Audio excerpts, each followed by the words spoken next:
आज शुरू हो रहा है। आज पहला ही रमज़ान है।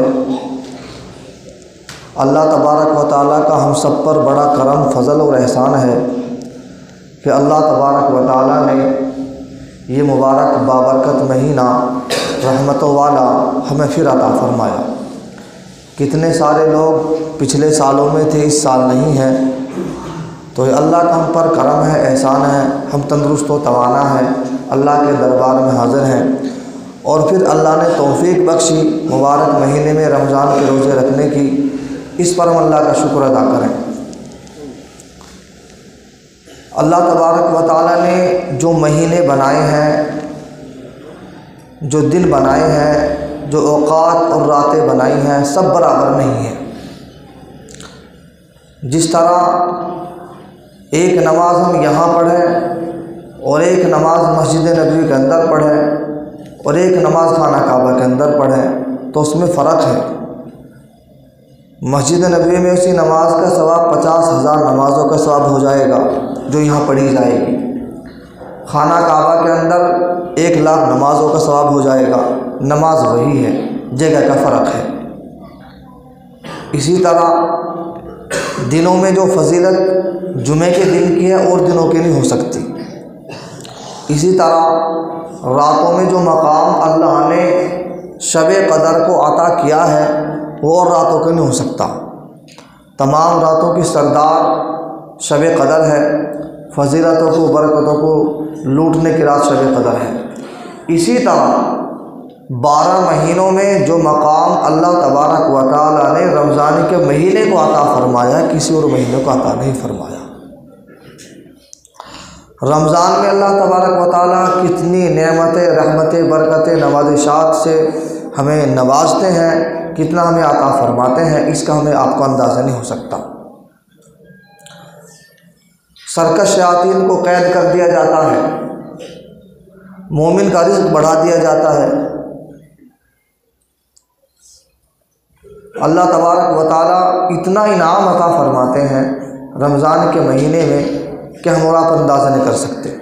हदीस शरीफ में आता है कि रोज़ा मेरे लिए है और मैं ख़ुद उसका बदला दूँगा, और कहीं ये है कि मैं ही खुद उसका बदला हूँ। छोटी सी हदीस है, लेकिन गौर करने की बात यह है कि अल्लाह तबारक व तआला की जितनी भी इबादतें हैं रोज़े के अलावा, नमाज है, ज़कात है, हज है, ज़िक्र व अज़कार है, तस्बीहात है, कुरान की तिलावत है, सब पर कुछ ना कुछ अजर बयान किया। और अल्लाह का निज़ाम है, अल्लाह का ज़ाब्ता है, जो भी बंदा नेकी करता है तो उसकी नेकी का अजर बशर्ते कि वो कबूल हो जाए अल्लाह की बारगाह में, कम से कम 10 गुना है और ज़्यादा से ज़्यादा 700 गुना, और उससे अल्लाह ताला जो ज़्यादा चाहे दे देते हैं। लेकिन रोज़े के बारे में नहीं बताया कितना है, ये गौर करने की चीज़ है। खुद जो फरिश्ते नेकियां लिखने वाले हैं उनको भी नहीं बताया गया कि रोज़े के बदले हम क्या अता फरमाएंगे, वो अल्लाह ही जानते हैं। जितनी भी इबादत अल्लाह ने दी है सब का अजर बयान कर दिया। कबूल हो जाए तो कम से कम 10 नेकी है, बढ़ते बढ़ते 100, 200, 500, 700 तक, और उस पर अल्लाह ताला मज़ीद क्या अता फरमा दे। लेकिन रोज़े के बारे में साफ ये कहा कि रोज़ा मेरे लिए है और मैं खुद उसका बदला दूंगा, या यूँ कह लीजिए मैं ही खुद उसका बदला हूँ। यानी जिसने रोज़े को उसके हक़ के मुताबिक अदा कर दिया तो गोया कि उसने अल्लाह को पा लिया, अल्लाह को राज़ी कर लिया। बस ये है कि रोज़े को रोज़े की तरह रखा जाए। तो इतना बड़ा इनाम हो किराम कि रोज़े पर अल्लाह तबारक व तआला क्या देने वाले हैं। रोज़ेदार के लिए 2 मसरतें, 2 खुशी हैं। एक इफ्तार के वक्त, जाहिर सी बात है दिन भर आदमी रोज़ा रखता है, तबीयत चाहने के बावजूद नहीं खाता, अल्लाह ही का डर तो उसके अंदर है, वो नहीं खा रहा है, वरना छुपकर खा सकता था लेकिन नहीं खा रहा। सिर्फ अल्लाह का डर उसे इस खाने से रोके हुए है। प्यास की शिद्दत है, पानी नहीं पी रहा है, सिर्फ अल्लाह का डर उसको इस बात से रोके हुए कि पानी नहीं पीना, या और कोई गुनाह नहीं कर रहा है तो अल्लाह का डर उसके अंदर बैठा हुआ है जो उस गुनाह से बाज आ रहा है। तो रोज़ेदार के लिए दो खुशी हैं, एक तो रोज़े के इफ्तार के वक्त बहुत खुशी होती है, और दूसरी खुशी उस दिन होगी जब अल्लाह तबारक व तआला मैदान क़यामत में रोज़े का बदला अता फरमाएंगे। वो उसी वक्त पता चलेगा कि कैसी खुश होगी, अल्लाह बंदे को खुश कर देंगे।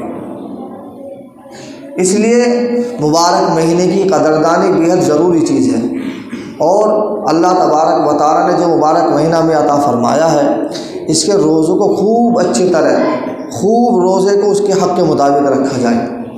नबी करीम सल्लल्लाहु अलैहि वसल्लम एक मरतबा मिंबर पर तशरीफ़ लाए और आपने सहाबा से मुखातब होकर कहा कि मिंबर के करीब हो जाओ। तमाम सहाबा मिंबर के करीब हो गए।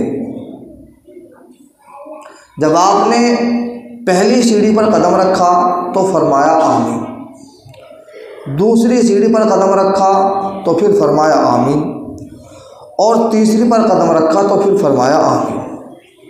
जब आप खुतबे से फारिग हो गए और मिंबर से नीचे तशरीफ़ लाए तो सहाबा ने आप अलैहिस्सलाम से मालूम किया, या रसूल अल्लाह, आज हमने ऐसी बात देखी है जो पहले नहीं देखी थी। यानी आप मिंबर पर जाते थे और खुतबा पढ़कर आ जाते थे, आप जब मिंबर पर गए हैं तो आपने खिलाफ आदत 3 आमीन कही है जो पहले नहीं कही थी। इसकी क्या वजह है? नबी करीम सल्लल्लाहु अलैहि वसल्लम ने इरशाद फरमाया कि मैंने जब पहली सीढ़ी पर कदम रखा तो जिब्रील मेरे पास तशरीफ़ लाए, उन्होंने एक बद्दुआ दी और उन्होंने ये कहा कि महरूमुल किस्मत और जो है बदबख्त है वो आदमी जो मुबारक रमज़ान के महीने को पाए और फिर भी अपनी मग़फ़िरत ना करा पाए। मैंने कहा आमीन। दूसरे दर्जे पर जब मैंने कदम रखा तो जिब्रील अमीन ने कहा और दूसरी बद्दुआ ये दी कि महरूमुल किस्मत और बदबख्त है वो शख्स जो बुढ़ापे की हालत में अपने वालिदैन को पाए और उनकी खिदमत करके अपने आप को जन्नत का मुस्तहिक न बनाए। मैंने कहा आमीन। तीसरे दर्जे पर जब कदम रखा तो जिब्रील अमीन ने बद्दुआ ये दी कि महरूमुल किस्मत और बदकिस्मत बदबख्त है वो आदमी और हलाक व बर्बाद वो आदमी कि जिस मजलिस में मेरा मुबारक नाम हो या नबी करीम सल्लल्लाहु अलैहि वसल्लम का और फिर मुझ पर दरूद ना भेजे। तो मैंने कहा आमीन। ये 3 बातें हैं और बहुत ही गौर करने की है। आप देखिए जिब्रील अमीन जो मुकर्रब फरिश्ते हैं, मुकर्रब फरिश्ते 4 हैं, जिब्रील अलैहिस्सलाम, मीकाईल अलैहिस्सलाम, इसराफील अलैहिस्सलाम और इज़राईल अलैहिस्सलाम। जिब्रील का काम ये था कि अल्लाह का पैगाम अंबिया के पास, रसूलों के पास लाते थे। अल्लाह की जानिब से जो पैगाम मिलता था वो रसूलों के पास लाते थे। तो मुकर्रब फरिश्ते की बद्दुआई काफ़ी थी बर्बादी के लिए, हलाकत के लिए। तो जिब्रील अमीन इतने मुकर्रब फरिश्ते हैं कि उसकी बद्दुआई काफ़ी थी बर्बादी के लिए, महरूमुल किस्मती के लिए, बदकिस्मती के लिए और हलाक व बर्बाद होने के लिए। और मज़ीद उस पर नबी करीम सल्लल्लाहु अलैहि वसल्लम की आमीन ने तो और 4 चांद लगा दिए। अब गौर करने की बात यह है कि जिब्रील अमीन ने बद्दुआ ये दी कि हलाक व बर्बाद वो शख्स, महरूमुल किस्मत है वो शख्स जो मुबारक महीने रमज़ान को पाए और फिर अपनी मग़फ़िरत ना करा पाए। मालूम ये हुआ कि मुबारक महीना ऐसा है, इसमें आदमी कितना ही बदबख्त नालायक हो और कितना ही गुनाहगार हो, जब रमज़ान के रोज़े रखता है, अल्लाह से लो लगाता है, ज़िक्र व अज़कार तस्बीहात का एहतमाम करता है, कुरान की तिलावत करता है, तो अल्लाह तबारक व तआला मुबारक महीने की बरकत से मग़फ़िरत फरमा देते हैं। महरूमुल किस्मती क्या है कि यानी इस महीने को पा रहा है, ज़िंदगी मिल रही है और फिर रोज़े नहीं रख रहा, या रोज़े को उसके हक़ के मुताबिक अदा नहीं कर रहा, या रात में तरावी का एहतमाम नहीं कर रहा, या और गुनाह में वैसे ही लगा हुआ है। जबकि हदीस में साफ आया कि अल्लाह तबारक व तआला इस महीने में सरकश शायातीन को कैद कर देते हैं और खूब देखने में आता है कि कितने ही ऐसे लोग जो साल भर शराब पीते हैं इस महीने में ख़ास तौर से छोड़ देते हैं। सब तो नहीं कह रहा हूँ, कुछ लोग छोड़ देते हैं, कुछ कम कर देते हैं। और जो इस महीने में भी ना छोड़े ना कम करे तो वो तो महरूमुल किस्मत होगा। अल्लाह ने एक मौका दिया इनाम और इकराम का, अल्लाह की जानिब से रहमतों का, बरकतों का मुबारक महीना हमें मिला, मुबारक वक्त, मुबारक मौका मिला, और फिर भी अल्लाह की रहमतों को ना लूटा तो उससे महरूमुल किस्मत कौन हो सकता है। तो ये है कि जो मुबारक महीने को पाए और फिर इस मुबारक महीने की रहमतों को, बरकतों को लूट कर, यानी रमज़ान के रोज़े रख कर, तरावी का अहतमाम करके, कुरान की तिलावत करके, ज़िक्र अज़कार तस्बीहात पढ़ के अपनी मग़फ़िरत ना करा पाए तो वो हलाक व बर्बाद है और वो महरूमुल किस्मत है, बदकिस्मत है। इसलिए ये नियत करें मजबूती के साथ, अब भी आइंदा भी हमेशा जब भी मुबारक महीना आएगा कभी एक भी रोज़ा नहीं छोड़ना। क्यों? हदीस में साफ साफ है कि अगर एक रोज़ा छूट जाए, टूट जाए, सारी ज़िंदगी उसकी तलाफ़ी नहीं हो सकती। एक रोज़ा जानबूझकर अगर तोड़ दिया या छोड़ दिया बिला किसी उज़र के, सारी ज़िंदगी भी रोज़े रखें उसकी तलाफ़ी नहीं हो सकती। और फिर कितनी बड़ी फजीलत की बात है कि अल्लाह तबारक व तआला रोज़े के बारे में साफ कह रहे हैं कि इसका बदला मैं खुद हूँ। यानी कितना बड़ा इनाम अल्लाह देने वाले हैं। मैदान क़यामत में इसके बदले क्या मिलेगा वो अल्लाह ही जानते, फरिश्तों को भी मालूम नहीं है और हमें आपको तो मालूम कैसे हो सकता है। तो क्यों ना रखें हम रोज़े, और क्यों ना करें अल्लाह की इबादत, और क्यों ना अल्लाह के ज़िक्र अज़कार में लगे, तो खूब लूटने का मौका है। दूसरी बात जो आई थी वो आई थी कि बुढ़ापे की हालत में अपने वालिदैन को पाए और उनकी खिदमत करके अपनी मग़फ़िरत ना करा पाए, जन्नत का मुस्तहिक़ ना बना पाए अपने आप को, वो भी महरूमुल किस्मत, बदकिस्मत, और वो भी हलाक व बर्बाद है। माँ बाप के बारे में साफ साफ है कुरान में, उनको उफ़ भी ना कहो। उफ़ से नीचे अगर कोई लफ्ज़ होता तो कुरान उसको लाता। ये जो बोलते हैं ना हूँ भी नहीं कहना, वालिदैन का वो दर्जा है। तो बुढ़ापे की हालत में अगर किसी ने अपने माँ बाप को सताया, नाफरमानी की, उनको मारा पीटा, उनके साथ बदतमीजी की, बदअखलाक़ी से पेश आया, माँ बाप का दिल दुख गया, तो यह आदमी तो महरूमुल किस्मत है, जन्नत इसको मिलने वाली है नहीं। ये लाख नमाज़ें पढ़ते रहे, कुरान पढ़ते रहे, सजदे करते रहे, अगर माँ बाप का दिल दुखा दिया, माँ बाप नाराज़ हैं, तो ये आदमी जन्नत में जाने वाला नहीं है। जिब्रील अमीन की बद्दुआ है और अल्लाह के नबी की आमीन है। मैं और आप क्या है? हाँ, जिसने माँ बाप की खिदमत की, फरमाबरदारी की, इताअत की, माँ बाप को खुश किया, उन्होंने दुआएं दी, तो यकीनी बात है इंशाअल्लाह जन्नत में जाने वाला बनेगा। तीसरी बात ये आई थी कि मुबारक किसी मजलिस में मुबारक नबी करीम अलैहिस्सलाम का नाम आए और उस पर दरूद ना पढ़े तो वो भी महरूमुल किस्मत है। एक चीज़ और ये है, देखो रमज़ान के रोज़े तो पहली उम्मतों पर भी फ़र्ज़ थे, लेकिन ये उम्मत ख़ास है, स्पेशल है, और अल्लाह तबारक व तआला ने खुसूसियात इस उम्मत को दी, किसी और को नहीं मिली। इसी तरह रमज़ान के महीने में भी अल्लाह ने कुछ खुसूसियात अता फरमाई हैं। मसलन ये कि रोज़ेदार के मुँह की बू अल्लाह तबारक व तआला के नज़दीक मुश्क से ज़्यादा पसंदीदा है। ये बू वो नहीं जो दांत ना मांजने की वजह से होती है, बल्कि मैदा खाली होने की वजह से एक बू जो अंदर से आती है, यानी रोज़े का असर का मतलब ये है, जिस तरह आदमी नमाज पढ़ता 10, 20, 50 साल तो माथे पर निशान हो जाता, ये असर है। आदमी जिहाद करता और जिहाद में अल्लाह के रास्ते में लड़ रहा हो, तलवार लग जाए, खून निकल जाए, ये असर होता है जिहाद का। आदमी अल्लाह की याद में रो रहा, रात को गिड़गिड़ा रहा, आँखों से आंसू निकल जाए, ये असर है उसके रोने का। तो ये जो बू है मैदे से निकलने वाली, ये असर है रोज़े का। ये अल्लाह को बहुत ज़्यादा पसंदीदा है, मुश्क से ज़्यादा पसंदीदा। इसका इनाम अल्लाह तबारक व तआला मैदान हश्र में क्या देंगे? अल्लाह अपनी रज़ा अता फरमाएंगे और वो उनकी पहचान ही अलग होगी। जो रोज़ेदार होंगे मैदान क़यामत में अरबा लोगों की तादाद होगी, लेकिन जिन लोगों ने ज़िंदगी में रमज़ान के रोज़ों का एहतमाम किया, हमेशा उनके रोज़ों को सही हक़ के मुताबिक रखा, तो उनकी पहचान ही मैदान क़यामत में अलग होगी रोज़ेदारों की। यानी उनकी जो मुँह की बू थी अल्लाह को इतनी पसंद थी कि उनको अल्लाह अलग ही उठाएंगे। तो एक तो ये, और दूसरे ये कि रोज़ेदारों के लिए समंदर की मछलियाँ तक दुआएं करती हैं, और भी दुआ करते हैं, मछलियाँ तक भी दुआएं करते हैं शाम तक के लिए जो रोज़ा रखने वाले हैं। और सरकश शयातीन अल्लाह ताला इसमें कैद फरमा देते हैं। जो सरकश शयातीन हैं, जो लोगों को बहकाते हैं, वरगलाते हैं और लोगों को जो है गुनाह की तरफ लाते हैं, नेकी से हटाकर अल्लाह को कैद फरमा देते हैं। उसका मंजर अपने आप को हम देखते हैं। फिर भी काफ़ी लोग तादाद में बढ़ जाते हैं, रोज़ा रखने वाले, कुरान की तिलावत करने वाले, साल साल भर तिलावत नहीं कर पाते, नमाज़ों को पढ़ने वाले।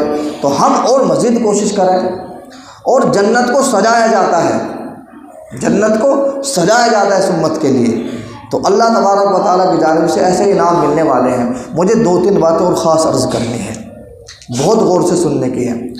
ये हमारे माहौल के अंदर एक चीज़ पैदा होती जा रही है।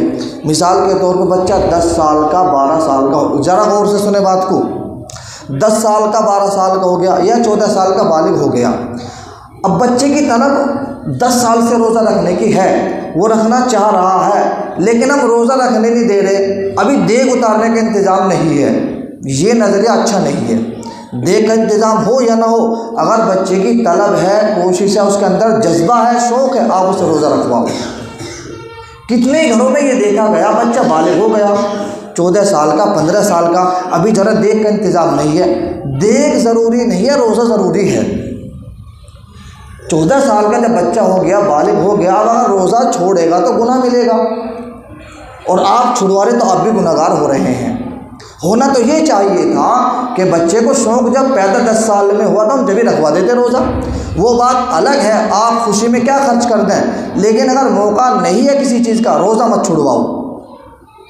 और देखो ज़ाब्ता ये है, नाबालिग बच्चा जो भी नेकी करता है, रोज़ा रखे, कुरान पढ़े, तस्बीह पढ़े, नमाज पढ़े, जो भी अल्लाह अल्लाह करे, जो भी नेकी करे नाबालिग बच्चा, उसका सारा सवाब माँ बाप के खाते में जाता। गुनाह करे किसी पर नहीं जाता, तो बड़ी खुशी की बात थी।